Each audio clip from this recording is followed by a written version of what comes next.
Louane a signé une apparition remarquée lors de la cérémonie d'ouverture de l'Eurovision 2025. Malheureusement, la soirée a été sujette à quelques tensions géopolitiques. Ce dimanche 11 mai 2025, l'Eurovision a officiellement ouvert ses portes avec une cérémonie fastueuse dans la ville hôte de Bâle, en Suisse.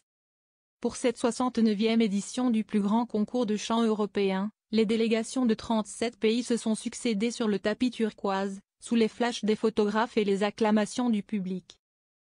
Mais si la fête a été au rendez-vous, l'événement a également été marqué par des tensions géopolitiques palpables, notamment lors du passage de la candidate israélienne. Au centre de l'attention côté français, Louane, qui représente cette année l'Hexagone avec un titre puissant intitulé Lumière. Son apparition sur le tapis d'accueil, vêtue d'une robe transparente aux reflets argentés, a immédiatement fait sensation. Louane a été choisie pour représenter la France au concours de l'Eurovision 2025. Il y a quelques jours, l'ancienne candidate de The Voice s'est donc envolée pour Bâle en Suisse, où se déroule le concours. La jeune chanteuse, connue du grand public depuis plus d'une décennie, a prouvé une nouvelle fois qu'elle n'était pas seulement une voix, mais aussi une icône de style.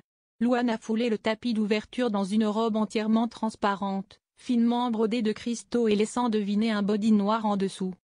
Un look audacieux, qui a immédiatement attiré l'attention des médias et du public, tout en respectant les codes de l'élégance à la française. Côté artistique, Louane a choisi de défendre les couleurs de la France avec une chanson à message, mêlant émotion, puissance vocale et arrangement moderne. Mais au-delà des paillettes, un incident est venu perturber le déroulé de la soirée.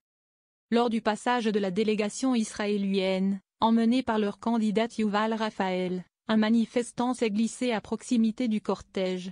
Vêtu d'un kéfier et brandissant un drapeau palestinien, il aurait mimé un geste d'égorgement en direction de la chanteuse.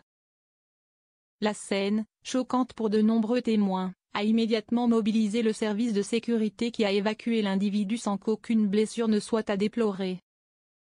Une plainte aurait été déposée par les représentants de la délégation israélienne pour ce geste d'égorgement, relançant le débat sur la place des tensions géopolitiques dans un concours censé célébrer l'unité et la culture.